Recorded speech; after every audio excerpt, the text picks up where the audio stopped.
Estamos entrando em um mundo cercado de mistérios, onde não há nada, pelo menos à primeira vista.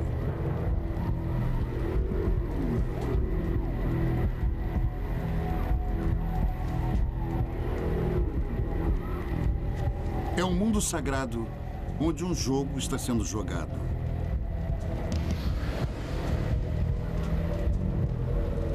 O ano é 750 depois de Cristo.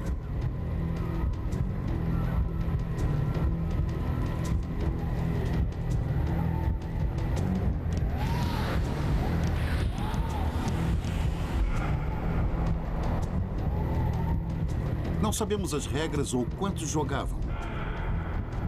Mas não era um jogo comum. Era jogado em nome da vida.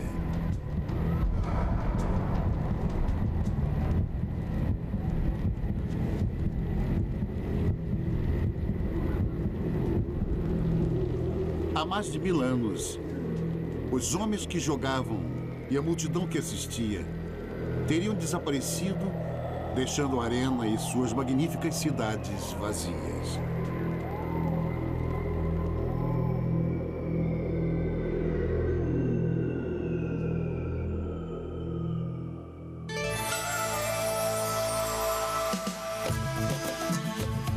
Maia, Sangue de Reis.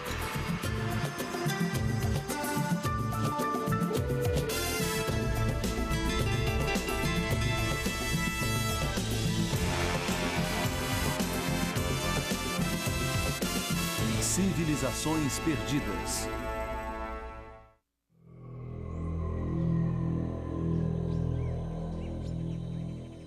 Eles eram chamados de Maias. Construíram a maior civilização das Américas. Quando a Europa ainda estava na Idade Média, eles produziam artistas e cientistas cujas descobertas ainda surpreendem. Enquanto Londres era apenas uma cidade com barracos de madeira e ruas imundas, os maias estavam construindo cidades monumentais de pedra no coração das florestas úmidas da América Central. E esta é a maior de todas, Tikal. Uma próspera metrópole de 40 mil pessoas que atingiu seu pico por volta de 750 depois de Cristo e consistia numa área do tamanho de Manhattan.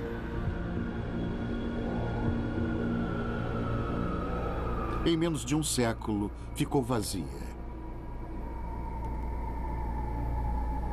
É um mistério que intriga a todos nós.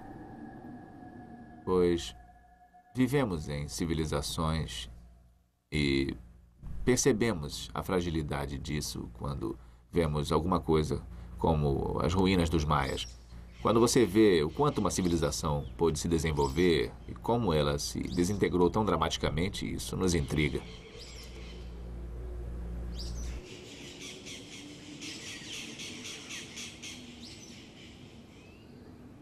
Diferente de tantas outras civilizações, os maias não morreram de fome nem por exércitos inimigos ou de uma doença terrível.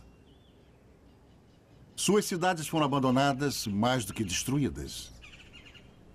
Os maias que um dia habitaram estas ruas simplesmente foram para a floresta e nunca mais voltaram.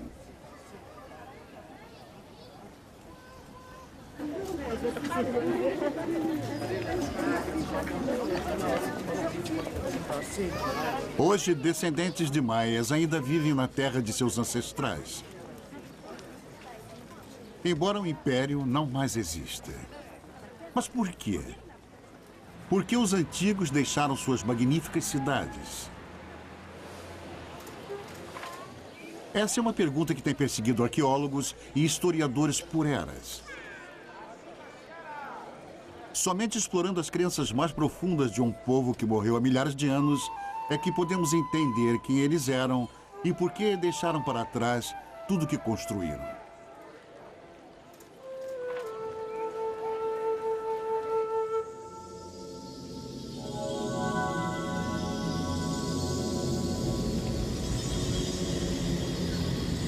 O caminho é difícil, mas pistas ainda podem ser encontradas. Pistas ocultas em enormes pirâmides de pedra.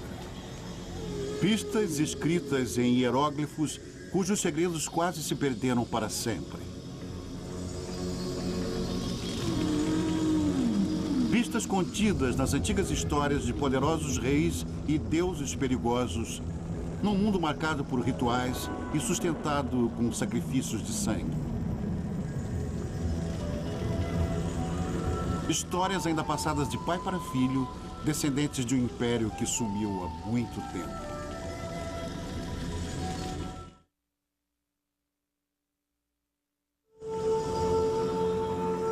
A origem dos maias está nas histórias esquecidas dos primeiros imigrantes. Um povo asiático que atravessou o mar de Bering pela Sibéria durante a última era glacial e se estabeleceu nas Américas há mais de 15 mil anos. Milhares de anos passariam até que os maias primitivos se estabelecessem nas selvas abafadas da América Central.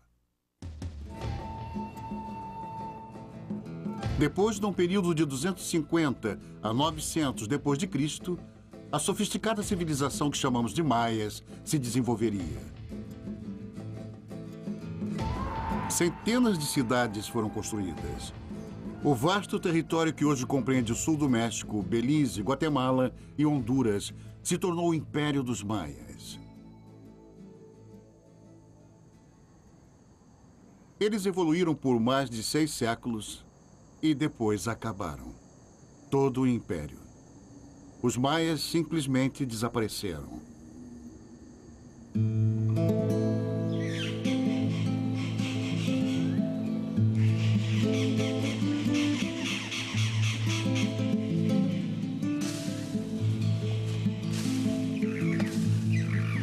Por quase 1000 anos, suas ruínas ficaram perdidas e esquecidas. E foi assim até o século XIX, quando o mundo redescobriu os maias em 1839. O escritor viajante John Lloyd Stephens e o ilustrador Frederick Cartwright exploraram as selvas da Guatemala.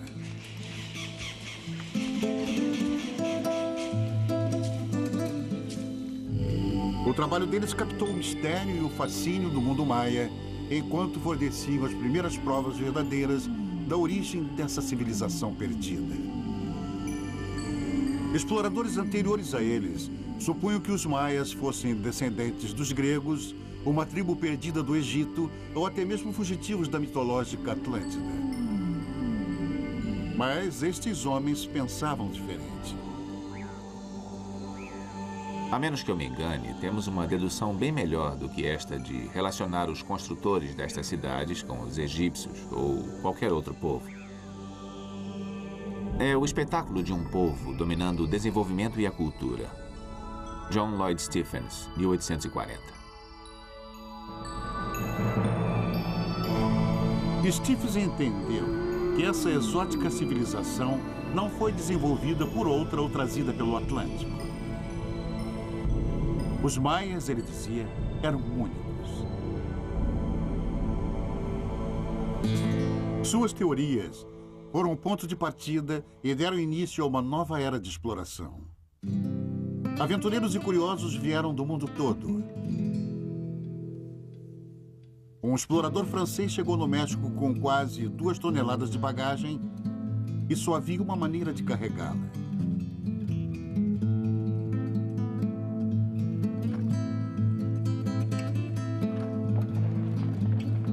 Nem a densa e perigosa floresta os intimidou. Muito mais que a promessa de tesouros perdidos, atraíam estes homens para as inexploradas regiões da América Central. Eles procuravam respostas para o enigma de uma civilização perdida.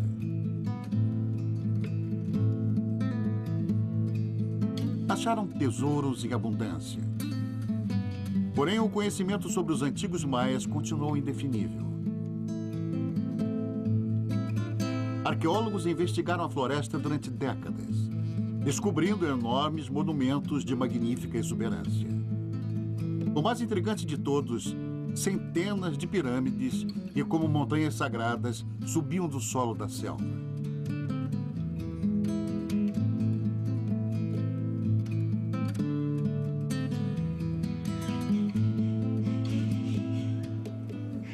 Mas o propósito dessas pirâmides ainda permanece um mistério.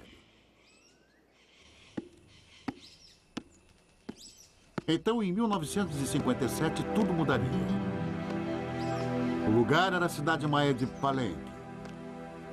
O grande arqueólogo mexicano Alberto Ruiz passou 4 anos escavando a mais impressionante pirâmide do local, o Templo das Inscrições. Agora ele está na entrada da descoberta.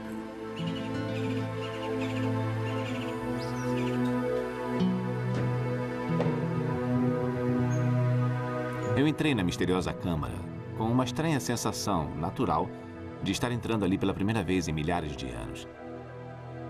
Eu queria voltar no tempo e ouvir o som das últimas vozes humanas nessas abóbadas enormes.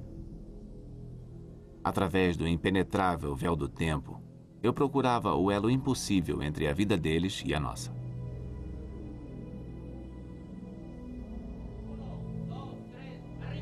No centro da câmara de sepultamento, havia um enorme túmulo de pedra. Seus homens tiveram muito trabalho para levantar seu imenso templo. 1, 2, 3, arriba! Alto, alto!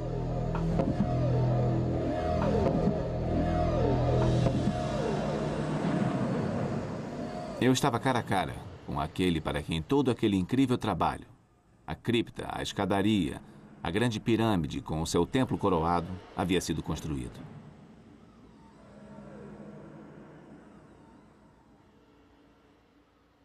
Esse raro filme mostra Ruiz momentos depois de sua dramática descoberta. Porém, um esqueleto destroçado e uma máscara de jade preciosa só levantaram perguntas que ninguém, nem mesmo Ruiz, pôde responder. Quem era ele?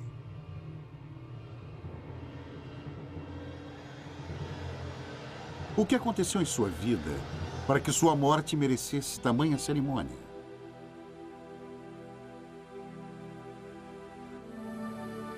Quem foi o homem por trás da máscara de jade?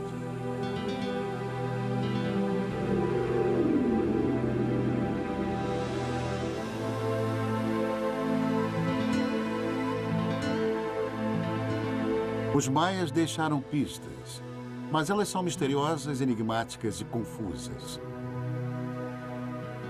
Somente decifrando essas provas é que poderemos entender o significado dos templos sagrados, a personalidade dos homens e mulheres que os construíram e a razão por terem desaparecido subitamente das cidades que abandonaram.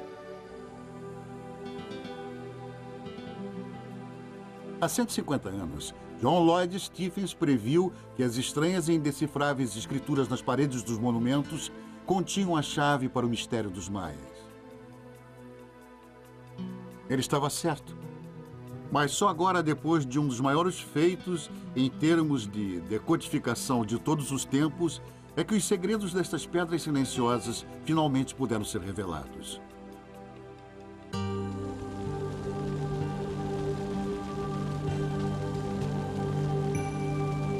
O mundo sagrado dos maias jamais poderia ter sido um mistério. Eles deixaram, além de tudo, uma abundância de registros. Um sistema de escrita independente. Incrivelmente, um dos 5 únicos produzidos na história do mundo.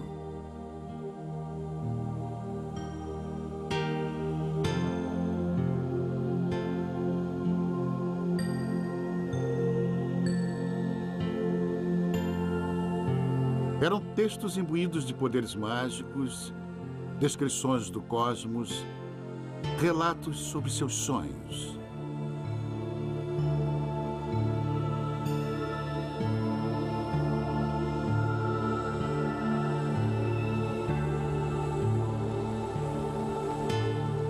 Os lindos e frágeis documentos foram com certeza uma memorável descoberta. Uma linguagem escrita única e totalmente original, tão magnífica quanto os hieróglifos do Antigo Egito. Eles deram origem à primeira linguagem escrita do Novo Mundo.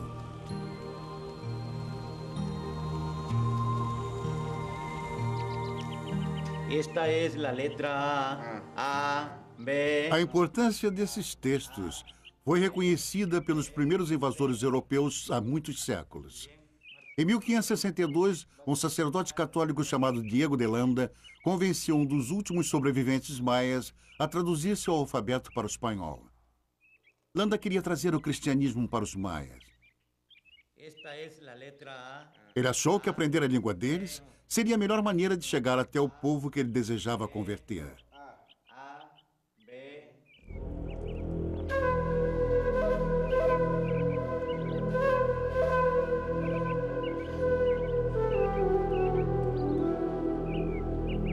Landa dedicou sua vida a entender e salvar as almas dos maias.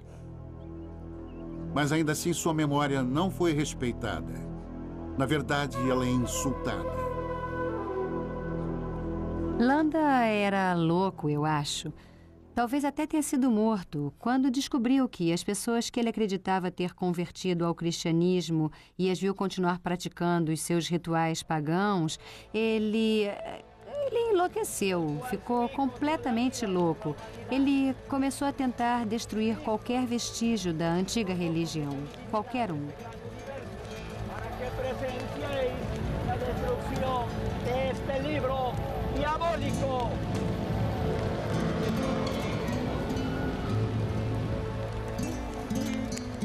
Em uma única noite, este homem de Deus queimou centenas de livros valiosos.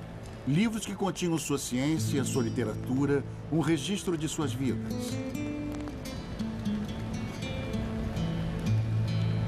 Enquanto os maias olhavam aquilo, era como se cada cópia de sua Bíblia e sua Constituição tivesse virado cinza.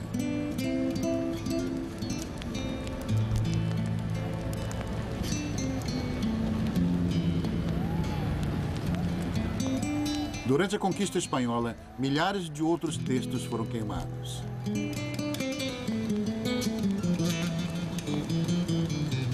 Da fértil produção dos escribas maias, apenas 4 livros escaparam das chamas e existem até hoje.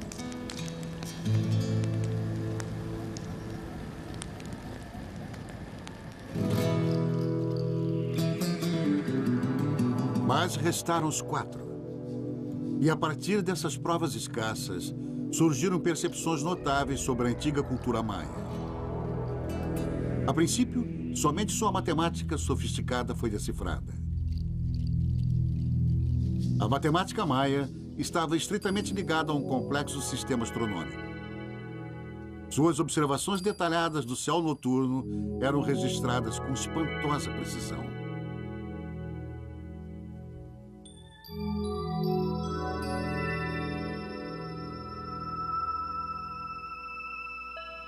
Nos anos 50, o grande arqueólogo maia Eric Thompson concluiria que eles eram um povo dedicado ao estudo do céu e o significado do tempo.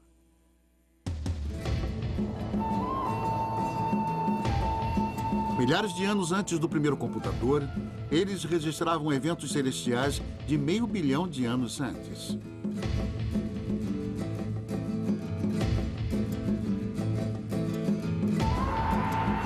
Mas para que complexos cálculos astronômicos tão brilhantes? Thompson achava que sabia. A sociedade maia era praticamente uma utopia, ele concluiu. Um povo pacífico que cultuava o tempo. Um mundo regido por sacerdotes serenos e guardiões do tempo. Um lugar com observadores sagrados destinados ao rastreamento dos astros. Nos maias, Thompson viu um mundo idealizado de crenças e grande conhecimento. Sua visão era tão apelativa quanto imperfeita. Claro, as provas estavam por toda parte. Os maias construíram pirâmides que eram calendários gigantes de pedra e relógios solares. El Castillo, a grande pirâmide de Chichén Itzá, tem 365 degraus e plataformas para marcar os dias do ano. Seu alinhamento e forma eram tão precisos que uma vez a cada ano eles lançavam uma sombra que indicava o equinócio da primavera.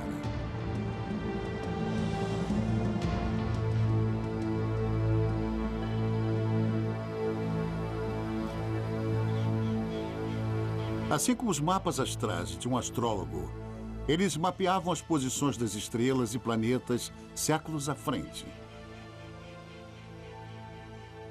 O calendário maia era diferente de qualquer outro. Essas grandes engrenagens ilustravam seu conceito sobre o tempo.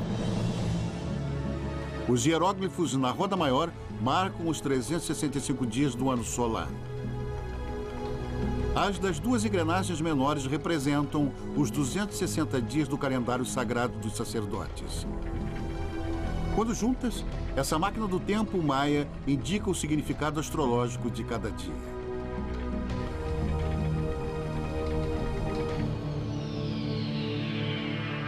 Usando este calendário, os sacerdotes maias previam o dia e local exatos dos eclipses solares. Para o maia comum, era como se seus governantes pudessem controlar o espantoso poder dos céus.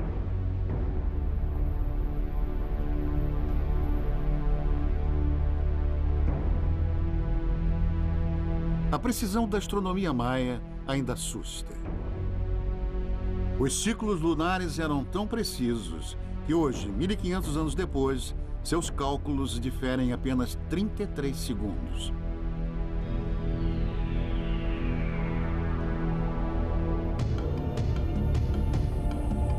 Até mesmo o momento da criação dos maias, há cerca de 5.000 anos, está marcado no calendário sagrado.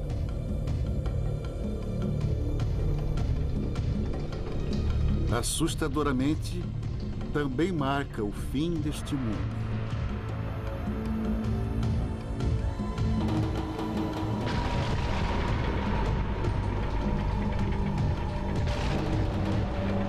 De acordo com o calendário maia, este ciclo da criação deixaria de existir precisamente em 4 Ahu 3 Qenqen.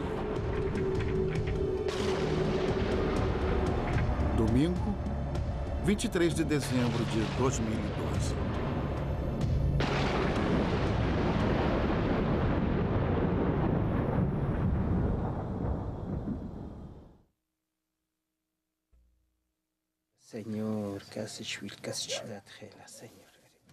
Nas montanhas da Guatemala, os poucos xamãs maias e seus últimos sacerdotes de calendário ainda calculam a passagem do tempo baseado nas fórmulas antigas.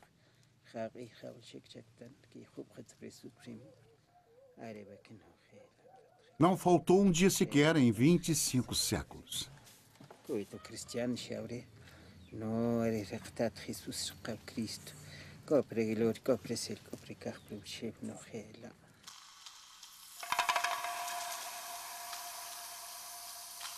Os textos maias revelam um mundo oculto de sua matemática e astronomia. Mas há outras por vir, revelações ainda mais estarrecedoras.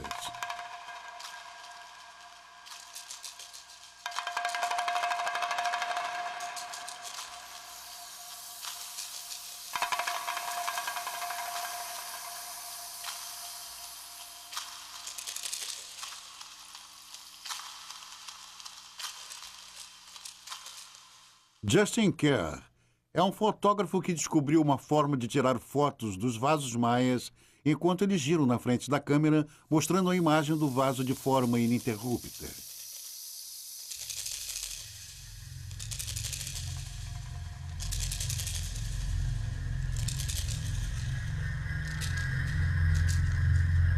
Quando eu coloco o vaso no prato giratório e observo ele girando na frente da câmera, eu espero que ele fale comigo. Algumas vezes não acontecem, outras a mensagem é tão obscura que é realmente difícil de entender. Mas às vezes ela se revela.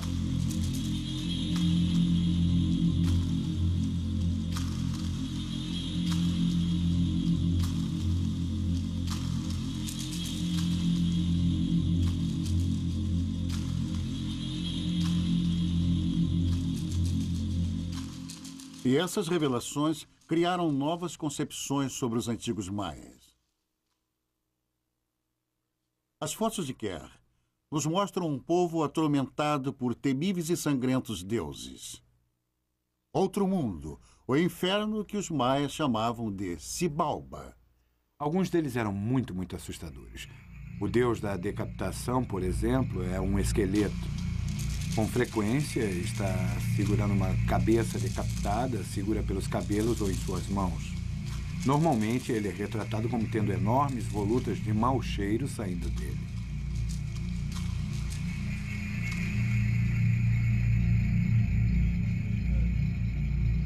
Para os maias, o outro mundo era um local sinistro. Mas para nós, muitos dos rituais e costumes da vida diária deles eram bizarros. Os crânios das crianças eram deliberadamente deformados para que a testa ficasse achatada, como os maias tanto apreciavam. As mulheres tinham seus dentes perfurados sem qualquer anestésico, onde eram postas pedras preciosas. O uso de drogas para alterar a mente era incentivado e tolerado. Eles inalavam poderosos intoxicantes. Os maias iam longe. Tomavam muitas drogas, mas acho que a preferida deles era o álcool. E às vezes estavam tão bêbados que vomitavam. Eles usavam como uma lavagem intestinal, que pode ser muito intensa, até com um efeito mais intoxicante, o balti, ou um tipo de líquido fermentado. Isso era usado como lavagem intestinal e eles ficavam muito bêbados.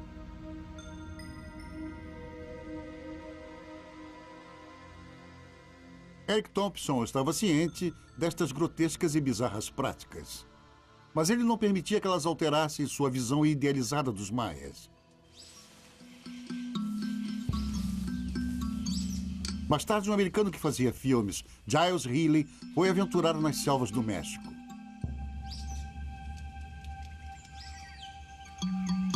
Em 1946, Healy foi levado a uma ruína secreta por um índio lacandon chamado Chambur. Lá ele fez uma descoberta que revelaria uma verdade primitiva e alteraria para sempre a visão utópica do mundo dos maias antigos.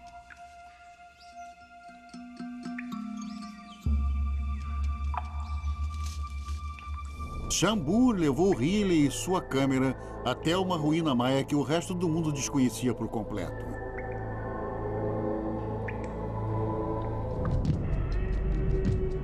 Era uma pintura dos maias que até aquele momento parecia inimaginável. Eu acho que, de fato, não existe uma pintura de guerra e morte mais convincente no mundo do que a desta batalha. Está cheia de sons de trompetes e gritos, e com homens pintados e sendo lançados. Alguns deles até já estão mortos, as cabeças decapitadas. Aqui tem pedaços de carne e o ponto-chave é bem ali no canto da pintura, onde esse homem retira as unhas de seu escravo e a face dele está desfalecendo. Sua boca parece que murmura alguma coisa, talvez seja seu sangue saindo por onde arrancaram um ou dois dentes. E o resto desses escravos que parecem agachados e estão olhando para os seus dedos. Há muito sangue jorrando deles.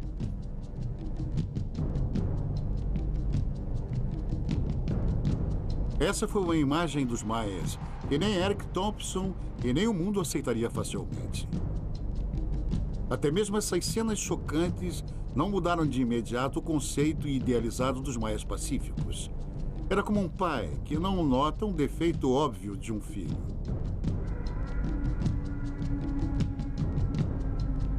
Quando Giles Healy entrou nesse lugar, eu não tenho certeza se ele sabia o que pensar disso. Mas quando Thompson entrou aqui, ele não viu uma guerra. Ele viu um pequeno ataque.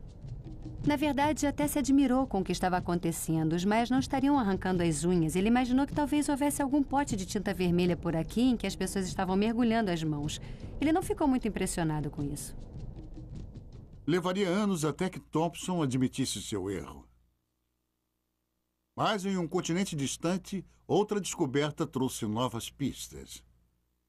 Por puro acidente, num cenário pouco provável, um novo capítulo da história dos maias iniciaria.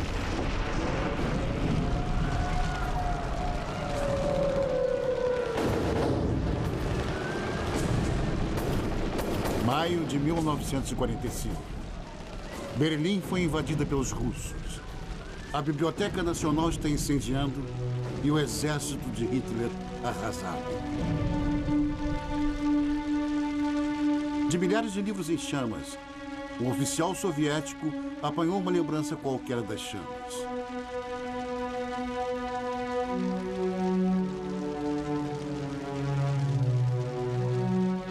Seu nome é Uri Konorosov. O livro, Reproduções dos Códigos dos Maias Sobreviventes.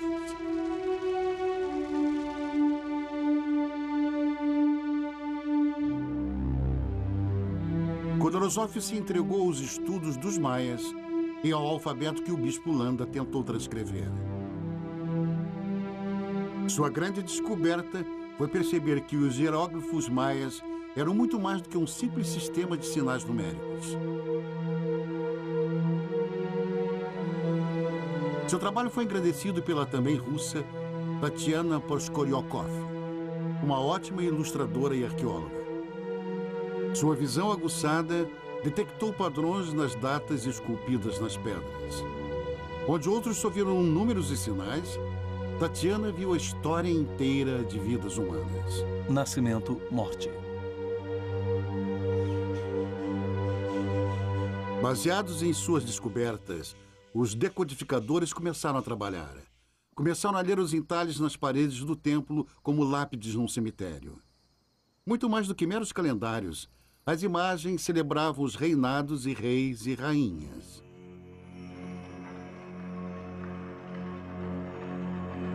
Os hieróglifos decifrados revelaram os nomes da realeza maia. Coelho 18, Jaguar de Fumaça, Céu Chuvoso e Senhorita Cápsula de Estrela. As vidas desses soberanos, dos seus ancestrais e de suas conquistas.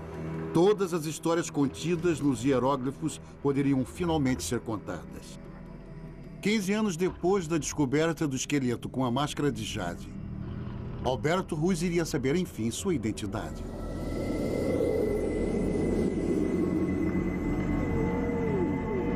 Ele foi Lorde Pakal, rei da cidade-estado de Palenque. O 10º de uma sucessão de governantes que se estendia 3 séculos. Ele governou por quase 70 anos.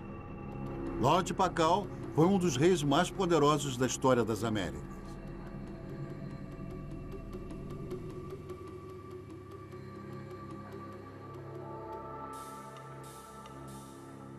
Eles eram monarcas que comandavam grandes cidades, vastas populações e territórios enormes. Dominavam seus cidadãos com arrogância, com desdém. Mas qual era a fonte da autoridade deles? Por que seus súditos se submetiam a um governo tão tirânico?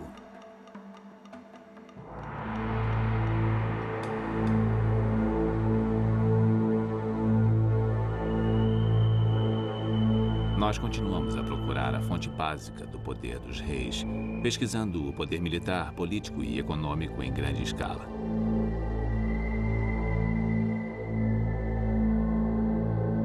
Mas o poder não era baseado no controle dos recursos, manipulação da economia ou na organização de grandes exércitos. Era baseado nas crenças.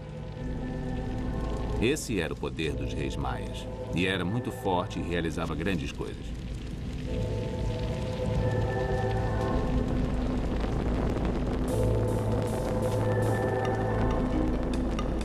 O poder dos reis maias.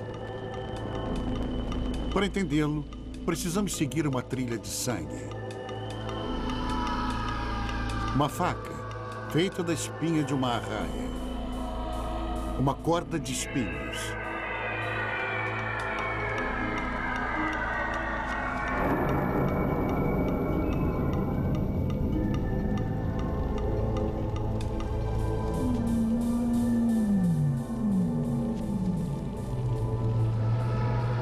Essas são as chaves para compreender os maias e o poder sagrado de seus reis.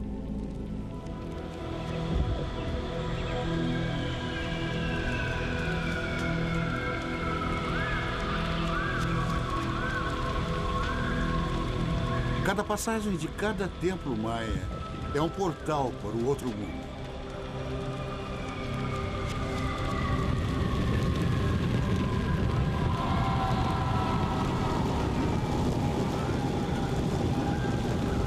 Dentro deste templo, este era o dever tanto do rei como da rainha, reconstituir o momento mítico da criação dos maias. Segundo a lenda, foi o sangue dos deuses que deu a vida ao homem. E esse era o ato principal do sacrifício. Na terra, o rei era como um deus.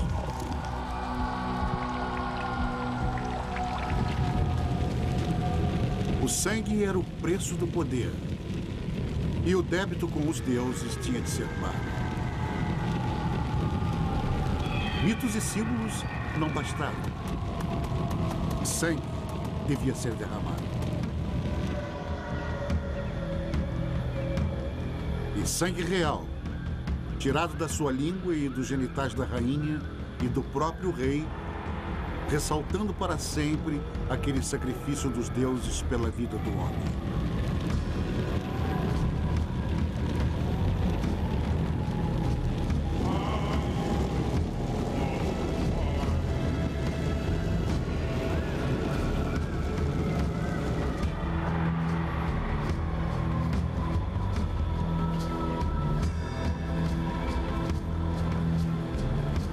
Enquanto seus súditos assistem o sangramento dos reis sobe até os deuses. Em retorno a esse sacrifício de sangue real, o povo acredita que os deuses farão o sol nascer, a chuva cair e o milho crescer.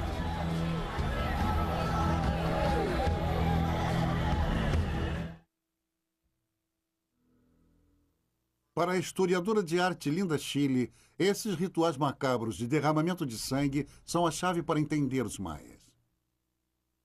No Novo Mundo, as pessoas acreditam que a sua alma, a parte mais potente de você, sua parte indestrutível, a que passará para seus netos e bisnetos, que é eterna, está no sangue. Então, se você deseja oferecer o que há de mais poderoso e precioso, você dá o seu sangue.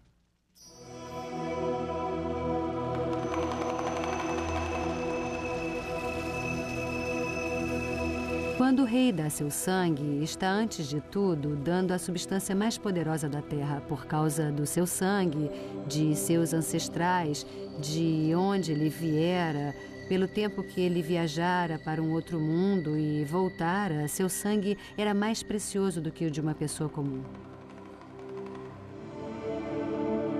Lembre-se de que os reis tinham que fazer o ritual de tirar sangue da genitália e autodilaceração com frequência, para que mostrassem sua honestidade. Bom, eu acho que se tivéssemos que fazer esses rituais da genitália com os políticos de hoje, eles diminuiriam bastante e seria uma ótima maneira de descobrir os políticos honestos.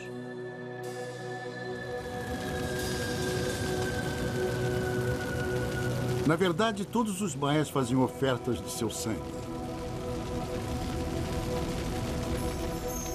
A diferença entre eles e nós é que temos facilidades. Podemos pagar um dízimo, podemos tirar dinheiro do seu bolso. Pode dar algo que não vá doer, algo que, na verdade, não lhe custa nada.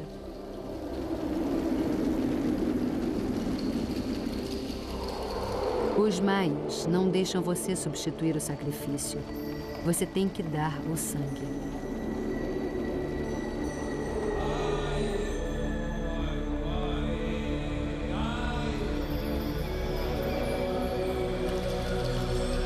E havia outras oferendas até mais sangrentas.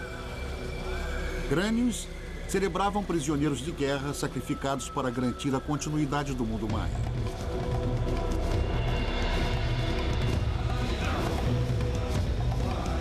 Até os jogos de bola tinham objetivos mortais.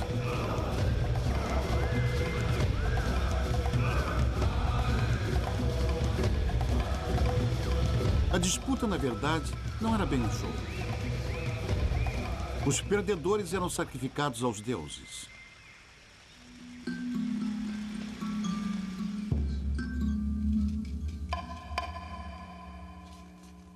Os maias se divertiam com esses horrores, chegando a registrar a brutalidade para a posteridade. Esta vítima sacrificada ainda emite um eterno grito de dor incalculável. Ele foi escalpelado, eviscerado, suas mãos e pés mutilados. A madeira presa em suas costas está pronta para virar tocha.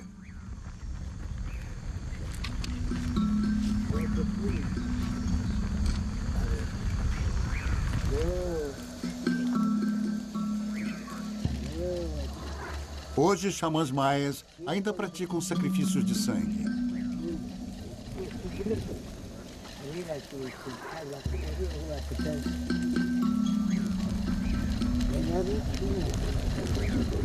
Mas agora é o sangue de galinhas que é derramado. A antiga crença está intacta, porém apenas como pálidos reflexos dos rituais e cerimônias dos antigos maias. Sangue sacramentado ainda incita a imaginação maia, mas seus conceitos de crença mudaram. Talvez o cristianismo tenha sido imposto aos maias, mas agradou de forma profunda e duradoura.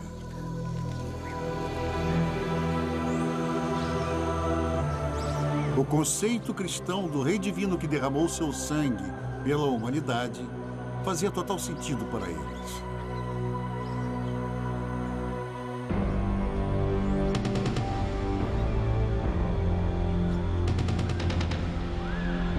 Para os maias antigos, o sangue dos reis era o que ligava todas as vidas. O sacrifício do rei assegurava o equilíbrio do mundo maia, garantindo a aprovação dos deuses e a crença do povo. Ele era o centro do universo maia.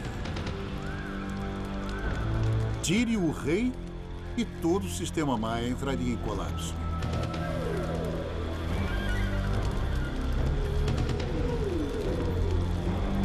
Para Arthur Demarest, a crise dos antigos maias começou quando eles perderam a fé em seus reis.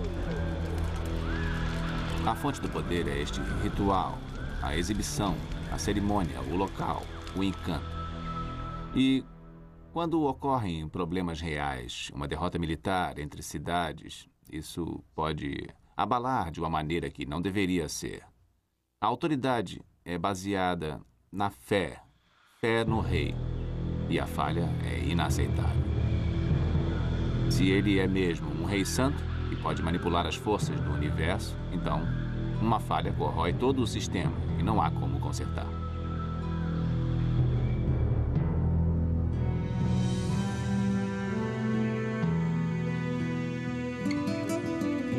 Os problemas que os reis maias enfrentaram quando sua autoridade se esgotou foram muitos, mas a solução era única. Mais ritual, mais sangue, mais sacrifício, porém não funcionou. Você podia sangrar sua genitália e construir templos o mais alto que quisesse. Não ia tornar o solo mais abundante nem conter a erosão. Não impediria que os inimigos invadissem seus territórios, pois eles tinham melhores armas e táticas.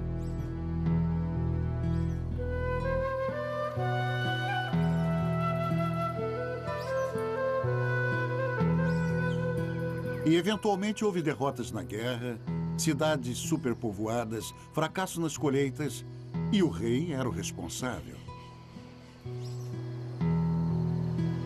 Se o sangue real mantinha um mundo unido, quando o mundo se desintegrou, foi o sangue do rei que não foi suficiente.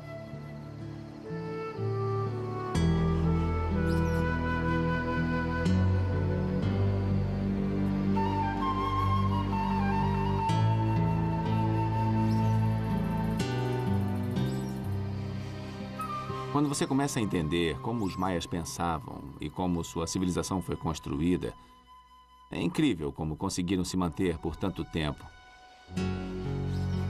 O mistério não deveria ser o mistério do colapso dos maias, e sim o mistério de como eles, por 2000 anos, mantiveram sua incrível civilização.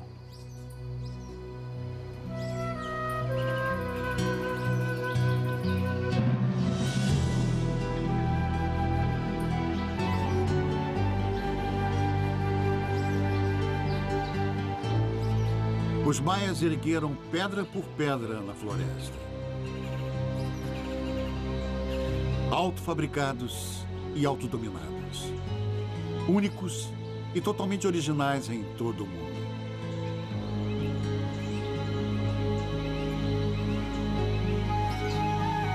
Mas, finalmente, as grandes dinastias e as realizações de reis e rainhas maias, seus poderes formidáveis, foram construídos a partir da fé do povo.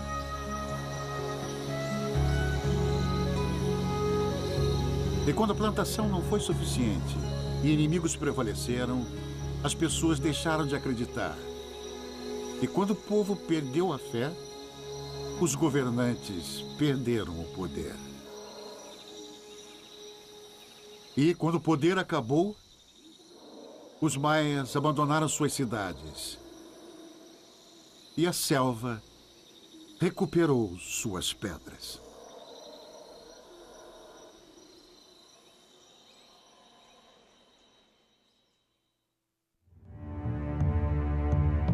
Versão brasileira Audio News.